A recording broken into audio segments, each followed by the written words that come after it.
व्यासपीठावरील महाविकास आघाडीचे सर्व प्रमुख नेते आणि या सभेसाठी जमलेले काँग्रेस, राष्ट्रवादी काँग्रेस, शिवसेना अशा सर्व आमच्या आघाडीतल्या घटक पक्षाचे कार्यकर्ते आपण घोषणा देत आहे, वाघ आला, वाघ वर आहे पहा. आज त्या वाघाचा स्मृती दिन आहे. हिंदुहृदय सम्राट शिवसेना प्रमुख बाळासाहेब ठाकरे यांचा आज स्मृती दिन आहे, पुण्यतिथी आहे. साहेबांना जाऊन 12 वर्ष झाली, पण 12 वर्ष साहेब आपल्या बरोबरच आहेत. संकटात, संघर्षात, लढाईत सदैव ते आपल्या सोबत आहेत. त्यांचा विचार आपल्या सोबत आहे, त्यांचं अस्तित्व आपल्या सोबत आहे. ते आपल्याला मार्गदर्शन करतात आणि म्हणून या अनेक संकटातून आपण सगळे ही आपली नौका, वादळात सापडलेली नौका, ही वारंवार किनाऱ्याला लावू शकलो. आणि उद्धव ठाकरे यांच्या नेतृत्वाखाली ही शिवसेना पुन्हा एकदा झेप घेण्यासाठी सज्ज झालेली आहे. 55 वर्षापूर्वी माननीय बाळासाहेबांनी शिवसेनेची स्थापना केली. साधारण का स्थापना केली शिवसेनेची? या मुंबईमधल्या मराठी माणसाला त्याचे न्याय्य हक्क मिळायला पाहिजेत. महाराष्ट्रातला मराठी माणूस स्वाभिमानानं, अभिमानानं जगला पाहिजे.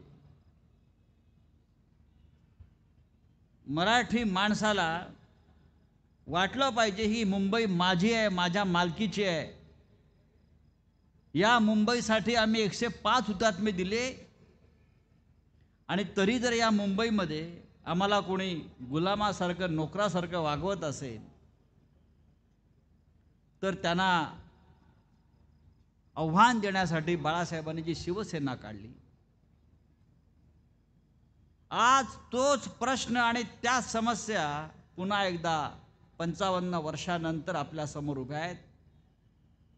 मराठी माणसाला या मुंबईतून, महाराष्ट्रातून हद्दपार करण्याचं कारस्थान नरेंद्र मोदी आणि अमित शहाने रचलेले आहेत. त्यांना आव्हान देण्यासाठी महाविकास आघाडी उभी आहे. मी नेहमी सांगतो, मला विचारतात तुमचे प्रतिस्पर्धी कोण या निवडणुकीत? मी म्हटलं प्रतिस्पर्धी वगैरे सोडून द्या. या महाराष्ट्राचे 2 दुश्मन आहेत, अमित शहा आणि नरेंद्र मोदी. आणि या दुश्मनांना या शिवरायांच्या महाराष्ट्रामध्ये आम्ही या वेळेला पूर्णपणे गाडल्याशिवाय, लोळल्याशिवाय राहणार नाही. काय राज्य चाललंय या महाराष्ट्रामध्ये? मुंबई महाराष्ट्राची राजधानी आपण म्हणतोय, पण आज मुंबई ह्या गौतम अडाणीच्या मालकीची झालेली आहे. गौतम अडाणीची दौलत ही नरेंद्र मोदीची दौलत आहे, अमित शहाची दौलत आहे. आणि हा अडाणी फक्त त्यांची दौलत सांभाळतो आहे. मुनीमजी, बरोबर आहे. ही धारावी, वर्षाताई धारावी, अख्खी धारावी अडाणीच्या घशामध्ये घालून त्या माध्यमातून 1 लाख कोटी रुपयाचा फायदा गौतम अडाणी बरोबर अमित शहा, नरेंद्र मोदी आणि त्याच्या सगळ्या एजंटांना मिळणार आहे. आम्हाला घरे मिळणार आहेत का? अजून खात्री नाही. मुंबईतली मिठागरं त्या निमित्तानं अडाणीला चाललेली आहेत, 250 एकरची. मुंबईचं विमानतळ अडाणीला गेलं. मुंबईचे जकात नाके अडाणीच्या ताब्यात गेले. या मुंबई आणि महाराष्ट्रातल्या ज्या ज्या सुंदर आणि उत्तम गोष्टी आहेत मराठी माणसाच्या, महाराष्ट्राच्या, त्या सगळ्या अडाणीच्या घशात घालण्याचं काम नरेंद्र मोदी, अमित शहा, देवेंद्र फडणवीस आणि हा मिंधे करतो आहे. आणि आम्ही त्याला विरोध केला उद्धव ठाकरे साहेबांनी, आपल्या सरकारनं, म्हणून उद्धव ठाकरे साहेबांचं सरकार पाडलं, शिवसेना फोडली, राष्ट्रवादी काँग्रेसही फोडली. कारण आम्ही अडाणीची दलाली करायला नकार दिला. गद्दारांचं राज्य या महाराष्ट्रावर आहे. या गद्दारांचं काय करायचं याचा निर्णय जनता घेईल. पण आम्हाला एक आशा होती की निवडणूक आयोग जरी विकला गेला असला तरी या देशाच्या सर्वोच्च न्यायाधीशपदी चंद्रचूड नावाचा एक माणूस बसलेला आहे. त्याच्याकडनं आम्हाला न्याय मिळेल आणि या गद्दारांना शासन मिळेल. हे बेकायदेशीर सरकार तो बरखास्त करेल अशी आम्हाला एक आशा वाटत होती. चंद्रचूड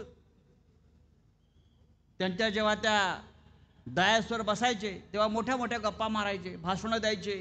हे कसं बेकायदेशीर आहे, हा यांचा प्रतोद कसा बेकायदेशीर आहे, राज्यपालाने कसं चुकीचं काम केलं. आम्ही म्हणायचो या चंद्रचूड साहेबाचं नाक फार लांब आहे, हा आपल्याला न्याय देणार. त्याच्याकडनं अपेक्षा होत्या.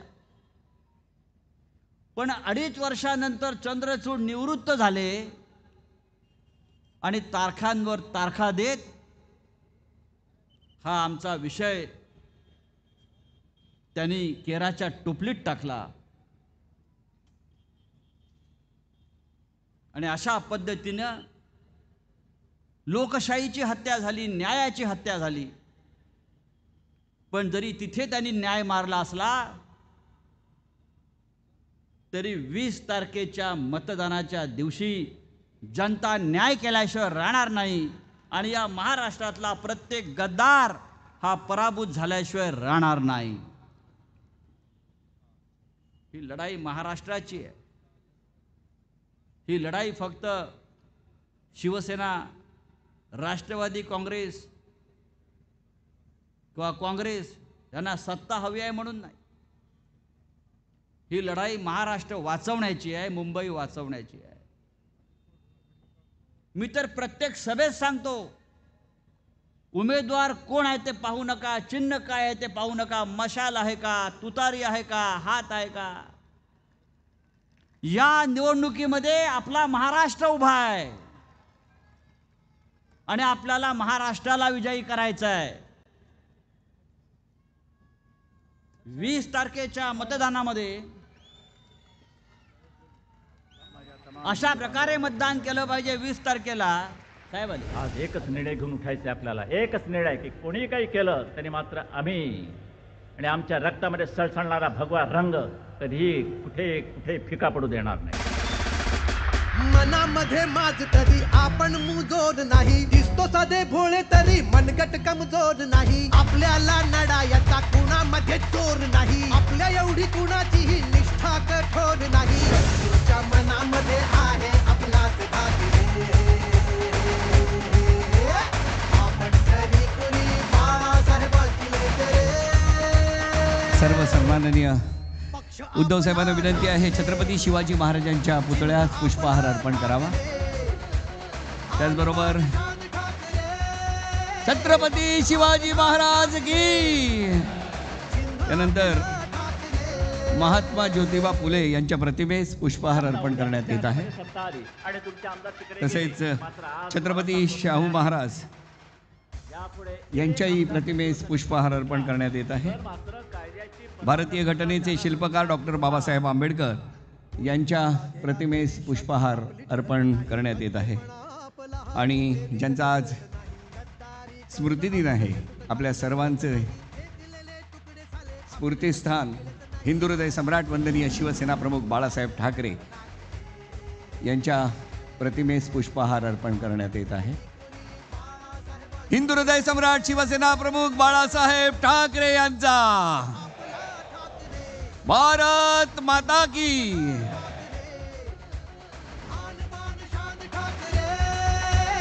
पक्ष आपला ठाकरे, चिन्ह आपलं ठाकरे. मला सांभाळलं, मला सांभाळा, आदित्याला सांभाळा आणि महाराष्ट्राचा उत्कर्ष करून द्या.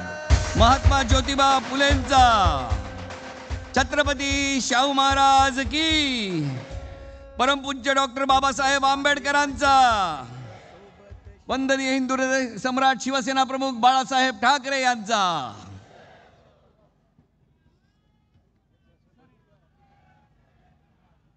तेव्हा मित्रांनो, ही लढाई महाराष्ट्राची आहे.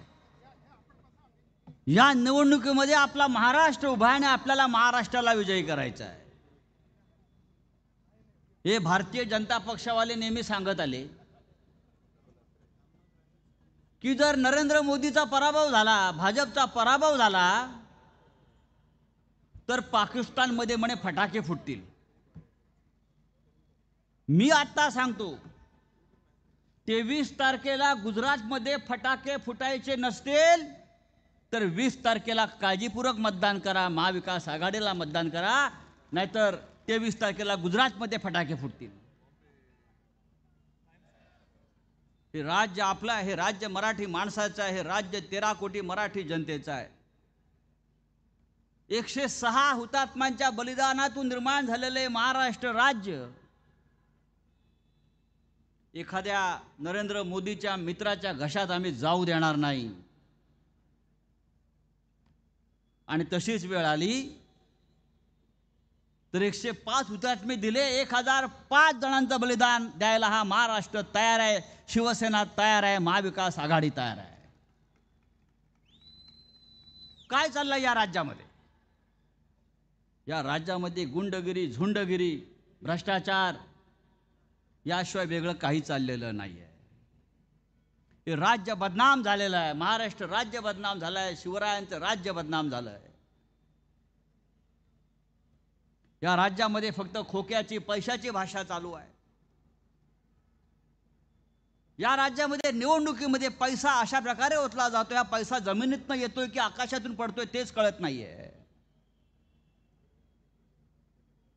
आणि त्याच पैशातून आपली मतं विकत घेण्याचा प्रयत्न होतो आहे. पण हा महाराष्ट्र विकला जाणार नाही, हे मी नरेंद्र मोदी आणि अमित शहाना या व्यासपीठावरून सांगू इच्छितो. हा महाराष्ट्र विकला जाणार नाही, मराठी माणूस विकला जाणार नाही. आज उद्धव ठाकरे साहेब महाराष्ट्राच्या कानाकोपऱ्यात फिरून आले. त्यांच्या सभांना तुफान प्रचंड प्रतिसाद मिळतो आहे. शरद पवार साहेब फिरतात महाराष्ट्राच्या कानाकोपऱ्यामध्ये. कालपासून राहुल गांधी, प्रियांका गांधी जे आलेले आहेत आणि 2 दिवसापासून अमित शहा आणि मोदी महाराष्ट्रातून गायब झालेले आहेत. बहुतेक त्यांना समजलेलं आहे, फार वेळ महाराष्ट्रात राहिलो तर महाविकास आघाडीला ज्या 170 जागा मिळणार आहेत त्या 200 होतील, आपण दिल्लीत गेलेलं बरं. काय एक जोकर येतोय, भगवे कपडे घालून बिचारा आमच्या भगव्या कपड्याचा अपमान करतो हा योगी आदित्यनाथ. तिथे त्याच्या राज्यामध्ये काल 12 नवअर्भकं जळून मेली, इस्पितळाला आग लागली, 12 अर्भकं जळून मेली. आणि हा महाशय मुंबईमध्ये प्रचार करत फिरतोय आमच्या विरोधामध्ये. इतका निर्लज्ज आणि निर्घृण राज्यकर्ता आम्ही पाहिला नाही. काय म्हणे प्रचार काय त्याचा, बटेंगे तो कटेंगे. अरे तुझा बाप आला पाहिजे इथे आम्हाला बाटायला आणि काटायला. हम बटेंगे भी नहीं, हम कटेंगे भी नहीं, हम 23 तारीख को तुमको फाड़ेंगे फटेंगे तुम्हारी. आप देखो 23 तारखेला हा निर्धार, हा निश्चय आपण पक्का केला पाहिजे. नरेंद्र मोदीला त्याची जागा दाखवायला पाहिजे, अमित शहाना त्याची जागा दाखवायला पाहिजे. त्यांना सांगायला पाहिजे, या तुमच्या ज्या घोषणा आहेत ना पोकळ, एक आहे तो सेफ आहे वगैरे, तुम्ही महाराष्ट्रात येणं बंद करा. महाराष्ट्र सेफ आहे आणि सेफच राहील. मला या तुमच्या देवेंद्र फडणवीसांचं आश्चर्य वाटते. त्यांच्यावरती उपचाराची गरज आहे. काय त्यांच्या डोक्यावरती काय परिणाम झाला मला कळायला मार्ग नाही. निवडणूक महाराष्ट्राची आहे. महाराष्ट्राच्या प्रश्नावर बोला. काल म्हणाले महाराष्ट्रात जर आम्ही जिंकलो तर पाकिस्तानवर जाऊन झेंडा फडकवू. अरे संबंध काय? निवडणूक महाराष्ट्राची आणि पाकिस्तानवर जाऊन झेंडा फडकवू. अरे नागपुरातला तुझा झेंडा खाली उतरतोय मी सांगतो. आणि एवढी हिंमत आहे तर मणिपूरला जाऊन झेंडा फडकव. गेल्या 8 दिवसापासून तिथे मंत्र्यांच्या घरावर हल्ले होत आहेत. आज मुख्यमंत्र्यांचं घर जाळलं तिकडल्या. काल 5 तरुण मुलींवर बलात्कार झाले रस्त्यावर. तिकडे तुमचा झेंडा फडकत नाही आणि पाकिस्तानवर झेंडा फडकवायला चाललेले आहे. असे नादान आणि नालायक लोक आपले राज्य करतात. याची महाराष्ट्राला लाज वाटते. आणि ही लाज जर महाराष्ट्राची आपल्याला टिकवायची असेल, ही बेआबरू आपल्याला नष्ट करायची असेल तर 20 तारखेला मतदान करा. 23 तारखेला आपलं राज्य आणा आणि 26 तारखेला माननीय उद्धव ठाकरे यांच्या नेतृत्वाखाली एक मजबूत सरकार या राज्यामध्ये आणून या राज्याला लागलेला कलंक आपल्याला धुवून काढला पाहिजे. इतकंच मी सांगतो आणि तूर्त आपली रजा घेतो. जय हिंद, जय महाराष्ट्र.